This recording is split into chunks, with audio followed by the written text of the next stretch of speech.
Hey, how's it going, everybody? This is Garrett the Cage, and welcome back to The Division 2 on the Xbox One X. We officially got outside here to deliver the suitcase, and, well, all these guys showed up all of a sudden, so trying to get rid of them. Let's get the briefcase out of here. Well, I can. We have the briefcase. Taking fire. We're out of here. We've got a whole bunch of hostiles headed to you. Yeah, they already started showing up before.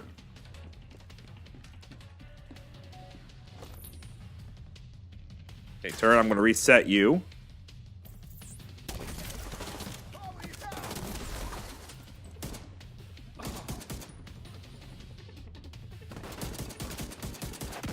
Oh! Assistance needed.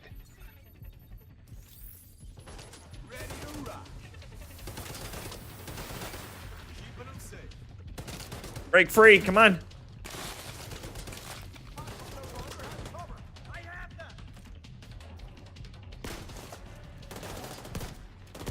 Top of the road, say yeah. You want to see what I can do? What's safe with me? Do that. Move it to their front. I'm dead. I'm dead. I'm dead. Yep. Agent vital signs 0. Well.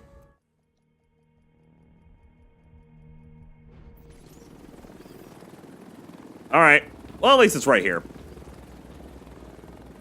Attach the briefcase. We have the briefcase. Taking fire. Shouldn't have reset the turret right then. We've got a whole bunch of hostiles headed to you.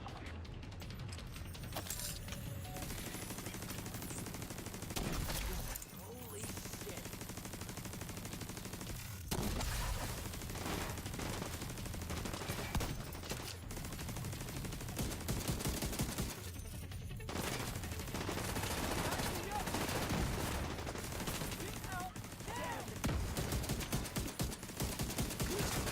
Okay, got rid of Riot Guy.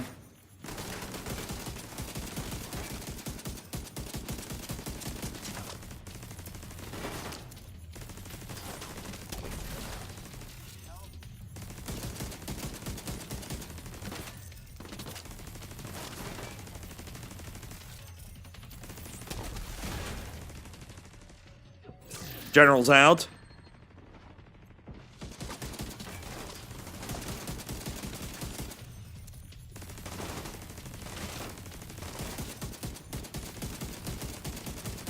The briefcase is secure. True Sons lost their stronghold, and General Ridgway has been neutralized. Of all the toys on my map I've been waiting to knock over, that fucker was the one. A lot of good people from my old unit are dead because of him. Some even went over to his side. Set up a flare from the front steps to signal the all clear. And come on home. Let's celebrate. Whew. I have a feeling that's not the end. I don't know.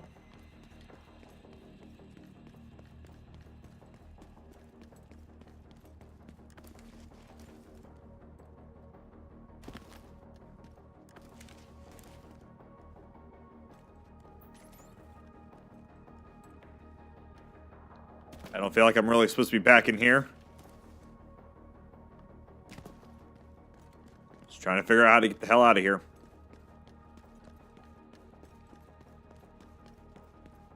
I know there's stuff up there I could go get, but it's like... Do I really need it? It is gold stuff. But I don't know how to get there easily. Oh, it looks like I can go through and cut back. Can't I shoot the flare from here? Probably be safer.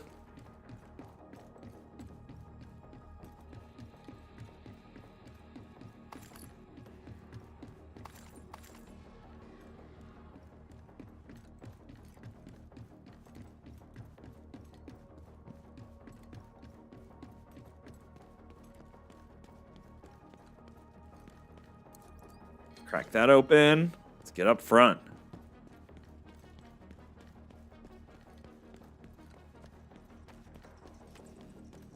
Stock.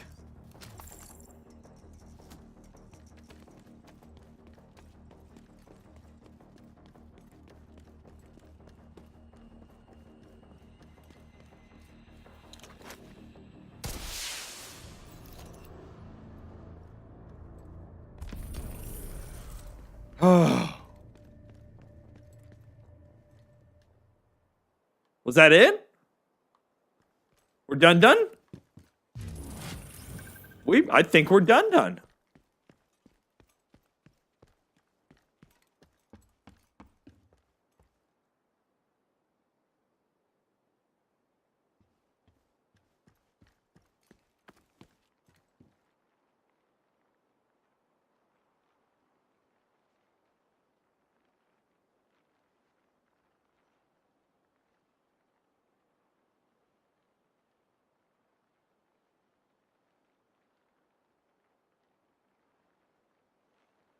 I'm just going to hold out here for a few more seconds here and find out what's going on.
Agent, I got specializations available if you want to check them out.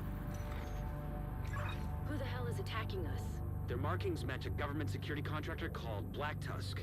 That's fucking ominous. Where's Ellis? Missing. No sign of a struggle. We need to get to the cure. I'll mark the location. Don't be reckless. Agent, get there when you can. I'll be standing by at the site. Safe area entered.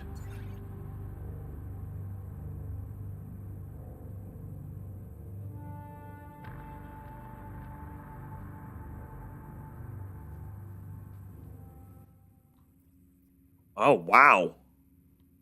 I'm seeing multiple Black Tusk units, and there's not much activity on the outside. They're tucked in nice and tight.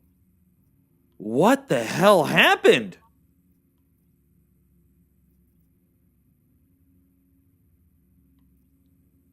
Holy crap! I got some good news for you, Division. We just stumbled upon a Shade Tech cache. Well, I'll be dead. Kill some. So they took over everything. Just that quickly, huh? Can't be that complicated. It's a water pump, not a dead end. Yo, Wow. There's not. This really mixed things up for us, didn't it? Okay. Alrighty, guys. Well, I cut this in because I figured out that this whole section here with the Black Tusks is technically endgame stuff to kind of keep the game going. And they've actually taken over all of DC. And you have to go back through those missions to unlock those areas, to unlock additional areas and different missions, so on and so forth. They have pushed out all of the original factions, so the Outcasts and the Hyenas have all been pushed out, and now the Black Tusks have taken over, and basically they're the faction that's going to be here for DLC stories. That really surprised me, because I just kind of expected a little bit more cohesive ending to everything. But let's talk about the game itself. First of all, pretty solid game. As a single player person and not playing with anybody online for the whole game, this has been a challenge at some points. It's been difficult. It's been a fun difficult, though. There were times that I was getting a little frustrated, but I eventually got through it after some tactical changes. And that brings me into other things, but for the most part, the game itself, I feel, is really good. The world itself is built very well. It looks gorgeous. And overall, very happy with the game. It's exactly what I was expecting when I heard there was a Division 2. It's taken the first one, which I, again, really enjoyed. It was on my top 10 of 2016, and kind of building on top of that. And that's not a bad thing. I feel like this game really has done a good job for itself. And it's one of those things that it has a purpose, and it has a place here for gamers. But let's talk about some of the other things. So when it comes to the armor and the guns and stuff like that, the plus side is you never get attached to anything. You're constantly finding new stuff, you're constantly finding new pieces, and you're making your own armor, doing your own thing. And that's great because it lets you feel accomplished when you find new stuff, you find a new gun, and try it out, and then do this and do that. And that's awesome. I kind of stuck with a similar weapon set the whole time. I had my assault rifle, and then single shots, and then I also switched over to a shotgun. And near the end of the game, I ended up using a sniper rifle, and it worked really well. The different abilities, I definitely stuck with turret the whole time. I love turret. Being that I'm a single player person, having turret around really stinking helps. It's an extra gun, essentially, an extra person with you at all times. And I did switch out. I tried the little remote mine, and it works well. And then I tried out the oxidizer, and I fell in love with it, mainly because it made enemies scatter and made enemies move around. And to me, that was great because it constantly, there's always those guys hiding behind things. This drew them out. So that was awesome. I didn't switch too much from those. I never tried the shield, never tried the drone, firefly, any of those. As a group, I could definitely see everybody going, okay, I'll bring a turret, you bring a turret, but you bring something different. And really build upon that. Enemies are fine. I didn't mind the hyenas. The hyenas themselves were great because it kind of played more street style, if I wanted to say. Enemies running up on you, being up in your face with the melee attacks, and a lot of submachine guns, SMG attacks, things like that. Going over to the Outcasts, completely different moveset in a sense. Using a lot of bows, a lot more explosives, a lot of fire, and then their big guys have the sledgehammers, which were crazy to run into for the first couple times. And then, of course, the True Sons being more military, having those automatic weapons, having grenades, having explosives, a little more tactical. Flanking, things like that, worked really well with them.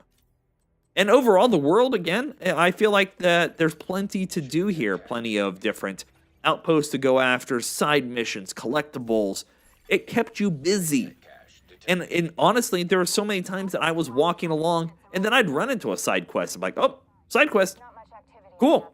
And I'd hurry up and go over here and do this side quest, or come off the beaten path to go grab this. And it worked great to me, honestly. A few graphical problems and a few game bugs happen here and there. A few T-poses. A few times that I've had to restart because the game itself was just crashing on me. I couldn't interact with things. Damage wasn't doing anything. Things like that. And that happened on occasion. The checkpoint system during missions is fairly forgiving. And that's good, especially when I am playing single player. Yeah, I don't really have anything bad to say about it. I mean, it is a shooter. It's a loot shooter in a sense. But knowing that all the additional DLC in the future is going to be included with for free is a great thing. Because this definitely can build upon itself. And I might play this Black Tusk section just for the sake of. Technically, the end game was back there, and I felt like that was a total letdown. I feel like there should have been a little more oomph behind killing the True Sons guy. There wasn't. And that was probably the biggest thing because I was so confused. And that's why I thought, well, maybe this Black Tusk stuff is all supposed to be like the true end game. And in a sense, it is. But on the other hand, you have to keep somebody around. And just keeping the outcasts and the hyenas around just doesn't play as well. It kind of gives them just a bit of difference, of course. Overall, yeah, it was fun. It's definitely worth the cost, and it's worth a playthrough. Again, even if you don't play online with people, I feel like this is a doable game for an individual person. And it's probably going to be in my top 10 list. There's nothing really bad I can say about it. It's fun, it's engaging, and the world itself functions really well. So yeah, I'm going to stop it there. Again, I'm not sure if I'm going to ever do the DLC stories. I've been kind of talking with myself about it. Part of me wants to. The other part of me doesn't, because I don't want to ruin too much of a good thing. I don't want to keep playing this game and eventually get to the point that I go, all right, I'm tired of this game. Because at some point in time, I'd love to go back and play the first one, because I really missed the snowiness of it. Obviously, going snow again just didn't make sense. Going this more springy time, summertime heat makes sense to give it a completely different palette change. But I really miss New York. I really miss that snow. So we might go back in time and go back to the first one. I don't know yet. And one last thing before I wrap it up. I do like that there are like skill specializations going on. The sharpshooter, very explosives guy. Those kind of things are interesting, and it has a whole different skill tree for you to go out and gain skills with. And I think that's really good because it gives you more things to keep progressing towards. And when a game can do that and keep you moving, that's when you know you have a good game. So yeah, overall, I'm very happy with it, and I'm going to wrap it up there. So thank you all for watching. I really do appreciate it. If you can, give the video a like. It does help us out quite a bit. Also, check out the channel because we have tons of videos going on over there. And until next time, you guys, stay frosty.